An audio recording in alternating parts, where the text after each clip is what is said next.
Hi friends, ഇതാണ് ഞങ്ങളുടെ വീടിൻ്റെ മുൻവശം. നോക്കിക്കേ, എന്ത് രസമായിരിക്കണം നോക്കിയേ. ഇതേ മോൻ്റെ കല്യാണം വരുവാണ്, അപ്പം അതുകൊണ്ട് പെയിൻ്റ് അടിക്കാൻ വേണ്ടി വൃത്തിയാക്കിയിട്ടേക്കുവാണ്. ഈ കാണുന്നതാണ് എൻ്റെ പൂന്തോട്ടം. അതിനെല്ലാം എടുത്ത് ഓരോ സ്ഥലത്ത് വെച്ചേക്ക്. ഇതൊക്കെ തിരിച്ച് പോകുമ്പോഴാണ് അതിൻ്റെ പ്രശ്നങ്ങളൊക്കെ മനസ്സിലാകുന്നത്. ചിലപ്പോൾ കൊമ്പൊടിഞ്ഞിട്ടുണ്ടായിരിക്കും, ചിലപ്പം ചെടിയേ മറിഞ്ഞിട്ടുണ്ടായിരിക്കും. നോക്കി, ഇതൊക്കെ കണ്ടോ? എല്ലാം എന്ത് രസമായിട്ട് അടുക്കി വെച്ചിരുന്ന ചെടികളാണെന്നറിയാമോ? ഇതൊരു ഗാർലിക് വൈനാണ്. ഞങ്ങളൊരു ഹെലിപ്പാഡ് എന്നാണ് ഞങ്ങളിതിനെ പറയുന്നത്. ഇതെൻ്റെ പ്രിയപ്പെട്ട പവിഴമല്ലി ചെടിയാണ്.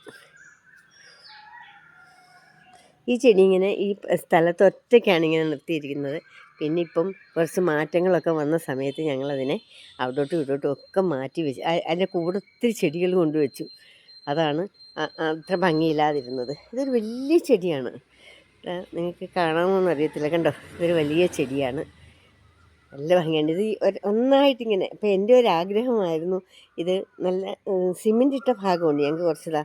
ഇവിടെ ഒന്നും ടൈലിട്ടിട്ടില്ല. ആ ഭാഗത്ത് എവിടെയെങ്കിലും വെച്ചിട്ട് രാവിലെ ഇങ്ങനെ പൂവ് കൊഴിഞ്ഞ് കിടക്കുന്നത് ഞാൻ ഭാവന കണ്ടായിരുന്നു. പക്ഷേ അപ്പം ഈ റെഡും വൈറ്റും ഒക്കെയുള്ള ടൈലായതുകൊണ്ട് അത് അത്ര ഭംഗിയായിട്ട് കിടക്കത്തില്ല. ഈ പൂ കൊഴിഞ്ഞ് വീഴുമ്പോൾ നമുക്ക് കാണാൻ പറ്റില്ല. ഇതെൻ്റെ പീജിയൻ ഓർക്കിഡാണ്. ഇത് ഈ സീസണിൽ 1-2 പൂക്കളൊക്കെ കഴിഞ്ഞു. ഇപ്പം വേണ്ട വീണ്ടും ഇങ്ങനെ പൂമുട്ടിൻ്റെയൊക്കെ ഒരു ഇങ്ങനെ കമ്പിങ്ങനെ നീണ്ട് വരുന്നുണ്ട് പൂമുട്ടിനൊക്കെ. ഇതെൻ്റെ ഓർക്കിഡ്, ഹാങ്ങിങ് ഓർക്കിഡ് ഗാർഡനാണ്. ഇതെടുത്ത് മാറ്റണം.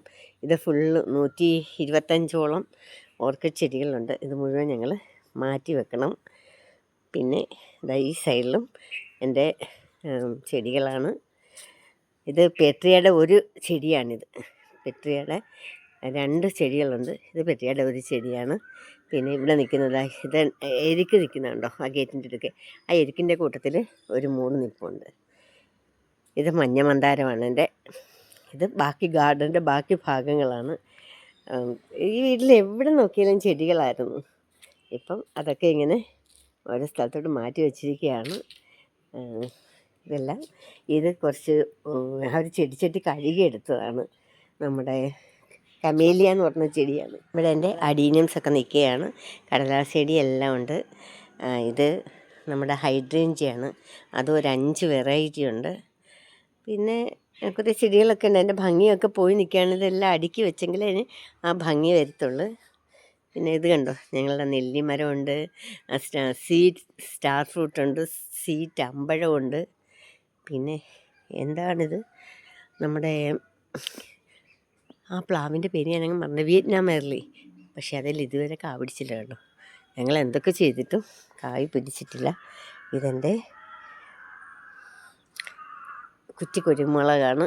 അതിങ്ങനെ നിറയെ തിരിയൊക്കെ നിറയെ കായ ഉണ്ടായിരുന്നതെല്ലാം ഞാൻ പിടിച്ച് ഇപ്പോൾ തിരിയിട്ട് വരുന്നുണ്ട്. ഇത് ഞങ്ങളുടെ ഇതതിൻ്റെ പേര് പറയുന്നത് നെപ്പന്തസാണ്. നമ്മുടെ ഇരിപെടിയൻ ചെടിയുണ്ടല്ലോ അത്. പിന്നെ ഇതിനകത്ത് അവരുടെ സാധനങ്ങളൊക്കെ ഉണ്ട് കേട്ടോ, അതൊന്നും നിങ്ങൾ ശ്രദ്ധിക്കണ്ട. ഇത് കുറേ എൻ്റെ ചെടികളെല്ലാം ഇങ്ങനെ മാറ്റി മാറ്റി വെച്ചിരിക്കുകയാണ്. ഇതെൻ്റെ ഒരു അടീനയാണ്. ഇതിനെ വളച്ച് ചുറ്റി കൊണ്ടുവന്നിരിക്കുകയാണ്. ഇത് നമ്മൾ കഴിഞ്ഞ ദിവസമൊക്കെ വീഡിയോ ചെയ്തതാണ്. ഇതൊരു വൈറ്റ് പെട്രിയാണ് കേട്ടോ. ഇതൊരു ഫ്ലവർ ആയില്ല. അത് ഞാൻ ചെടിച്ചട്ടിക്കകത്താണ് വളർത്തുന്നത്. ഇങ്ങനെ ഇതൊക്കെ നമ്മുടെ ചെടികളാണ്.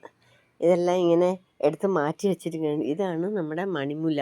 അതിങ്ങനെ ഈ മാവിൻ്റെ മുകളിലോട്ട് ഇങ്ങനെ പോകുന്നുണ്ട്. ഞാൻ എങ്ങോട്ടും പടർത്താതിരുന്നതാണ്. അപ്പോൾ ഈ മാവ് ഉണങ്ങിക്കൊണ്ടിരിക്കുക. ആ സിമെൻറ്റ് ഇട്ട തറയിൽ ഇങ്ങനെ വളർന്നുകൊണ്ടത് ഉണങ്ങിപ്പോയിക്കൊണ്ടിരിക്കുക. ഇത് ഞങ്ങളുടെ ബനാന സപ്പോട്ടയാണ്. ഇപ്പോൾ ഞങ്ങൾക്ക് 3 സപ്പോട്ട മരമുണ്ട്. ഇതെല്ലാം ഞങ്ങളുടെ റോസാണ്. ഇവിടെ കുറേ അഡീനിയംസ് അപ്പുറത്തുനിന്ന് എടുത്ത് കൊണ്ടുവന്നതായിരുന്നു. നല്ല രസമായിട്ട് അടുക്കി വെച്ചിരുന്ന പെയിൻറ്റ് ചെയ്യാൻ വേണ്ടി അവർ വെള്ളമൊക്കെ സ്പ്രേ ചെയ്തപ്പോൾ ആ അഴുക്കും പൊടിയും എല്ലാം ഇതിനകത്ത് നിൽപ്പുണ്ട്. ഇനി ഒരു മഴ വരട്ടെ. നമ്മൾ സാധാരണ ഇതിനകത്തോട്ട് സ്പ്രേ ചെയ്ത് കൊടുക്കത്തില്ലല്ലോ, തണ്ടിലൊന്നും സ്പ്രേ ചെയ്ത് കൊടുക്കത്തില്ല. അങ്ങനെ ഞങ്ങളുടെ ഈ ചെടികളെല്ലാം ഇങ്ങനെ വിശ്രമാവസ്ഥയിലാണ്. ഇതിനെല്ലാം ഓരോ സ്ഥലത്തോട്ട് കൊണ്ടുപോകണം. ഇതെൻ്റെ യെസ്റ്റർഡേ ടുഡേ ടുമോറോയാണ്. ഇപ്പോൾ ഒറ്റ പൂ പോലുമില്ല. ഇനി അടുത്ത ആഴ്ചയൊക്കെ ആകുമ്പോഴത്തേക്ക് ഈ സൈഡിൽ പൂ വരും. നേരത്തെ അപ്പുറത്തെ സൈഡിലായിരുന്നു. ഇപ്പോൾ ഇനി ഈ സൈഡിൽ പോരും. ഇത് 70s റോസാണ്. കുറച്ച് വലിയ ചെടിയാണ്. ഇത് ഞാൻ തമിഴ്നാട്ടിൽ നിന്ന് വാങ്ങിച്ചതാണ്. ഇത്രയാണ് ഞങ്ങളുടെ വീടിൻ്റെ വിശേഷങ്ങൾ. ഇനിയും പുറകെ ഓരോ വിശേഷങ്ങളുമായിട്ട് ഞാൻ എത്തുന്നുണ്ട്.